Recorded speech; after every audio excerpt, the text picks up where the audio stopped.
Hello, friends. Welcome to the learning platform Claim IAS. Today, we are back with Plato's important questions. So, we are going to complete almost 100% questions from each and every topic of Plato. So, here, the first question is Plato was an enemy of open society. So, here, Karl Popper attacks viciously on the ideas or the thoughts of Plato. So, here, Karl Popper basically attacks not only Plato but also Karl Marx. So, if we look here, friends, that in his book, Open Society and its enemies, Popper talks about three philosophers. Basically, Popper talks about three philosophers. Who are those? Plato, Hegel, and Karl Marx, whom he believes to be enemies of open society on the basis of following arguments. So, Karl Popper criticizes on the basis of three arguments. The first one is holism. Here, basically, friends, in holism, Plato does not give importance to the individuals and sacrifice of the individual in the name of collectivity. So Karl Popper criticizes Plato because individuals' freedom is compromised for the welfare of the state or for the interest of the state. So that's the reason Karl Popper criticizes Plato. And if we look to the second argument, that is essentialism. Here, Karl Popper says that Plato's theory of forms or the theory of ideas is beyond the understanding of common man because Plato's theory of forms talks about ultimate reality. See, friends, the ideas of God, which is beyond the understanding of common man. So here, Karl Popper says, by the essentialism argument, that Plato's theory of forms is basically not understanding, means a common man cannot understand the theory of forms. Why? Because his theory of forms is theory of forms. It talks about the absolute reality, which is beyond the understanding of common man. And now let us move to the third argument, that is historicism. Here, basically, Karl Popper says historicism means the ideological use of history in a manner that serves the political purpose. Plato has given life cycle of an ideal state. The ideal state will decay into the rule of soldier class that may create democracy, while which decay into the rule of rich aristocracy. So the rule of rich basically it may lead to the aristocracy. Thus, Plato suggests that to prevent decay, there is a necessity for rigid and strong control over the philosopher king. That's what Karl Popper says here. So, in the argument of historicism, Karl Popper criticizes Plato that Plato has designed the system of state in such a manner that sometimes it may leads to democracy or the aristocracy. Why? Because appetite is common in every individual. So, there is a necessity for the rigid and strong control of philosopher king in order to avoid the corruptions by the philosopher king. So that's the reasons he have argumented on the basis of historicism. So here we complete the question number one. So let us move to the question number two, that is explain the critique of Plato's. Here, explain the critique of Plato's idealism. So here we have to basically write about the Aristotle criticisms on Plato's idealism. So here Aristotle criticizes Plato on the basis of three arguments. So the first argument that we are going to study is separation of classes. On the what basis he criticizes? Here, separation of classes. What does he says? Plato's ideal state was based on a strict separation of classes, with rulers and guardians class at top and based on theory of soul elements. So basically, as we know, friends, from the previous topics, that based on theory of soul, there is a division of ruler class or the producer class or the soldier class. So the positions are given to the guardian class at top because they are the men of reasons. They have reasons and reasons are prominent in them. So here Aristotle criticizes because Plato's ideal state was based on strict separation of classes with rulers at top and laborers at the bottom.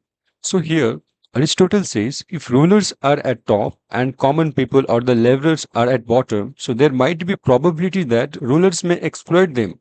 Why? Because common people and laborers has to work for the ruling class. So if the exploitation happens, there is high probability that it may leads to conflict between the classes and it may create chaos in the society. So that's the reasons Aristotle criticizes Plato's idealism. And the second argument, that is critique on Plato's communism. So even Aristotle have criticizes uh, Plato's communisms. What is that? Plato's ideal state was based on communal living and beliefs in common ownership of property. Aristotle, however, believed that private property was necessary for individual motivations and productivity. So here, friends, Aristotle criticizes Plato because Plato believes in common ownership of property. But Aristotle believes that private property is necessary for individual motivations and for the productivity of the property, because everyone's property is no one's responsibility. As we know, friends, for example, now we see in a public property such as park, people eat and throw whatever wrappers in the park. Why? Because that is public properties. That is not their own property. So if everyone thinks that that is ours, then they won't exploit them. They won't make them dirty. Why? Because that they will think that is their own property.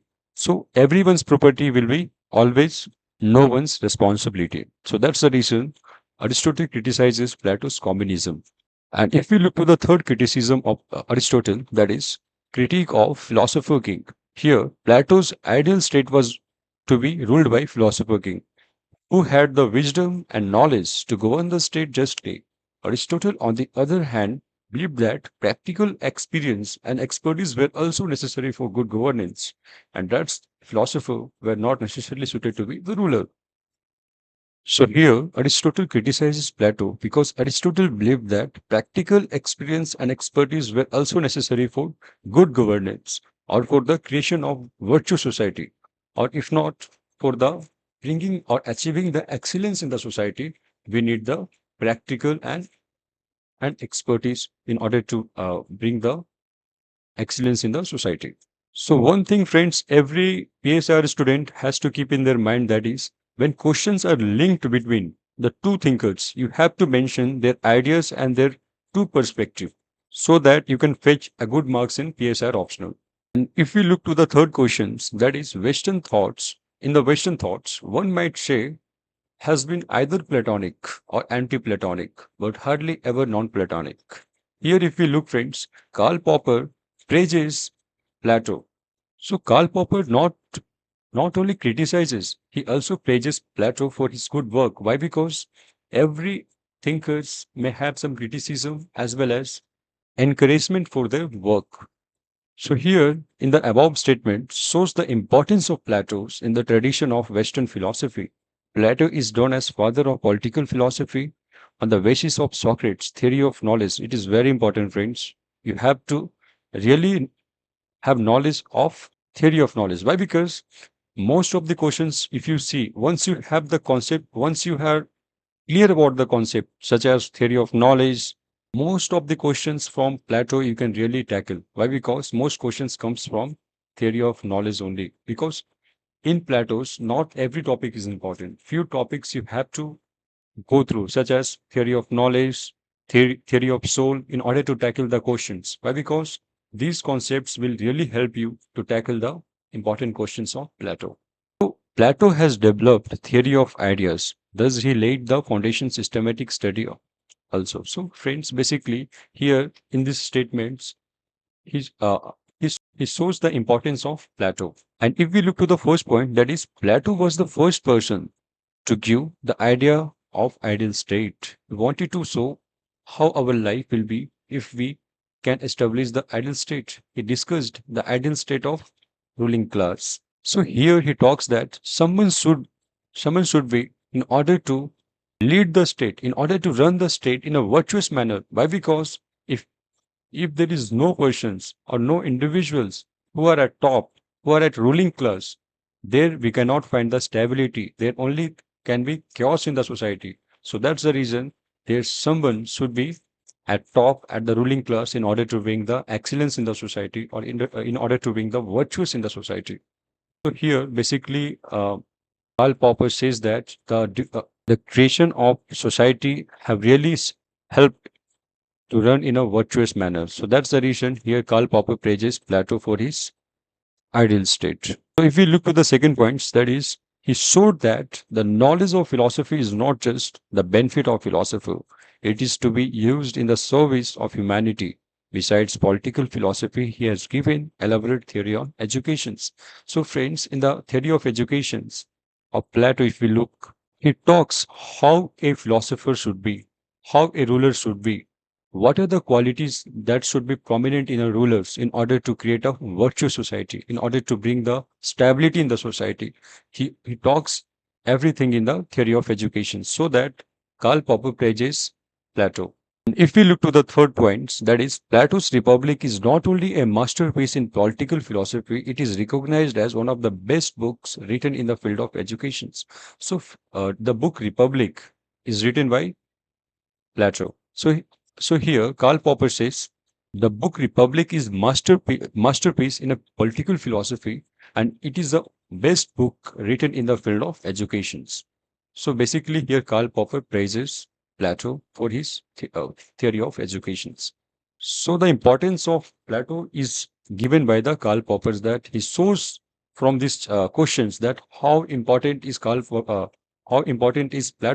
for the society, how he played a crucial role for the society. So here, if we see in the conclusions, Plato's greatness is acknowledged not only by his supporters but even by his opponents, as we have seen in the previous questions that Karl Popper was criticizer. It means he criticized various works of Plato, and even he praises various works of Plato.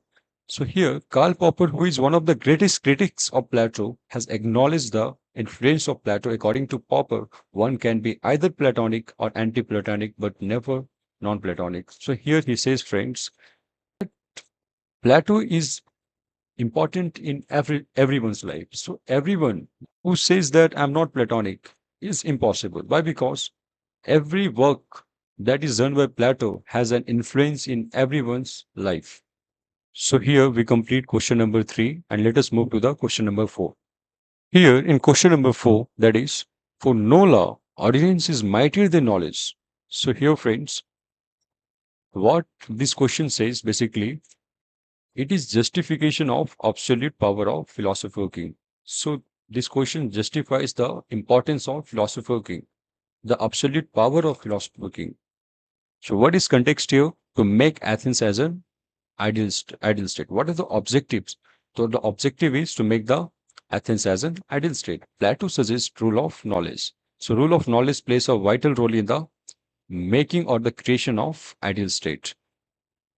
So there is no limitation on the power of philosopher king except he can't change the constitutions of republic.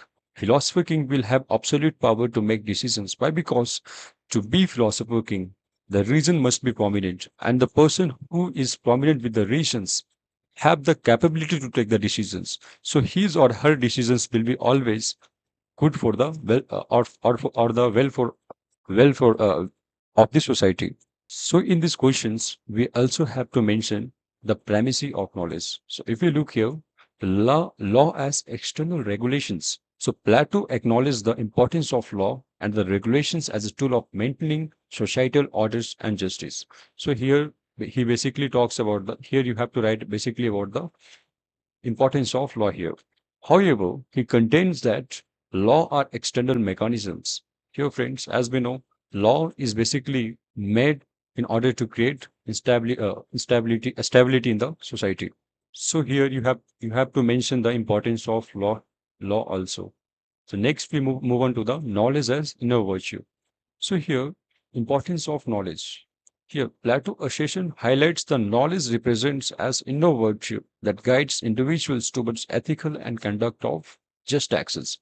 So, friends, to be the philosopher king, one should have practical knowledge, one should have expertise, and one should also have some ethical values in order to bring the greatness among the individual in the society. And also, you have to mention the importance of governance here, enlightened governance. So, Plato envisions a just led by philosopher king rulers who possesses profound philosophical wisdom and make decisions based on enlightened understanding. So, friends, the philosopher king or the ruler class, they make the decisions for the welfare of the people of their society. If we look if we look here, intellectual leadership. See, friends, here The assertions elevates the role of intellectual leadership that can create a virtuous and just society in order to achieve excellence in the society. Here, friends, the importance of leadership also you have to mention for this question. That is how leadership plays a role, a vital role in order to excellence, in order to achieve the excellence in the society. And here you have to conclude by saying that philosopher king is a man of reasons and symbol of sacrifice. It will be foolish to question his wisdom. Why? Because whatever actions that is taken by the philosopher king will be for the goodness of the society. So it is foolish to question his wisdom. So you can also conclude by this statement. And now let us move to the fifth question, that is reality is shadow of idea. Friends, this question goes on repeating. So one has to know the importance of theory of ideas or theory of knowledge in order to tackle such questions. That is, reality is shadow of idea. So here, let us have look towards the introductions. What you all has to mention in the introduction. Above statement comes from the Plato's theory of ideas. One has, see friends, you have to write this. Why? Because you should make clear that I know the concept. I have the concept. And you have to say the examiner that I have understood the demand of your questions. That is, questions comes from the theory of ideas, where he explains the nature of reality. He has established that idea is ultimate reality. The ideas, friend, not the materialistic world. The real ideas such as courage, the regions, that is the ultimate reality. So so here, reality basically, friends, are the materialistic things. Here, whatever is the reflection of original things, such as courage and all, is is just an world of reality. So here he says, whatever reflection you find is just an illusions. It's just an world of illusion. So to understand reality is the side of idea. You have to know the allegory of cave, as I've taught you in the previous topic. So if you are clear about allegory of cave, we'll be easily tackling these questions. So here in the context, what you have to write, friends, basically you have to write that his theory of idea can be found in his concern with the state of Athens. According to him, Athens was in bad situations because ruling class was ignorant and they are running after money and power. For their self-interest, the ruling class of Athens was ignorant about what constitutes good life. See, friends, as we know, due to huge corruptions, there is a big loss in the Athens, and that even led to the defeat of Athens in the Peloponnesian War. So why? Because there is a appetite, greed in the ruling class of Athens. So he talks that before the Athens rulers were ignorant, they were not aware of the reality of the world. So these things you have to mention in the context. So in body you have to basically explain about the Plato's theory of forms, and you have to write that Plato's theory of forms persists that physical world we perceive is mere reflections of limitations of a higher realm of ideal forms. So basically, friends, you have to write here that whatever you see here, whatever you feel from your sensory organs is not the real world. That is world of illusions. So these things you have to mention here, and you have to continue by writing that forms are perfect, that serves as true reality behind the imperfect material world. So that also you can write here. And reality is shadow of ideas. You have to, from here you have to start, and you have to continue by saying that nature of material reality. Here, according to Plato, the material world we experience through our senses is a realm of appearances, characterized by imperfections and change. That is, they're imperfect. They go on changing. The material world, they go on changing. They're imperfect. They do not last for permanent basis. They do not last in the long term, and they go on changing. So you have to even write this, and the next point that you have to mention is forms are perfect that serves as truth reality behind the imperfect material world. Here, basically, friends, you have to even write here that whatever the real world, that is courage, reasons, that should always be prominent above the ideas of illusions. These points also you can mention here. So when these questions comes, even you have to mention about the role of ideal of forms. Here, ideal forms represents the pure and unchanging essence of concepts such as justice, truth, and courage. So the real world, that is justice, truth, and courage. So these points also you can mention here. And Next point, that is material world are objects are reflections of imperfect copies of ideal forms. So as we know, friends, the ideal forms are far more better than the world of reality. That also you have to mention here, and you have to conclude by saying that so one should understand the world of reality and world of illusion in order to establish virtuous society and bring the excellence in the society. So friends, you have to say here that one rulers or the philosopher king has to understand the difference between the world of illusion and the world of reality in order to bring the excellence in the society, in order to create the virtuous society. So here you have to conclude by saying this. So here we complete our importance question series of Plato. So thank you, friends. Stay continued for the next lectures. So next lecture will be on the Aristotle. So if you like this video, do subscribe and share with your friends. Thank you.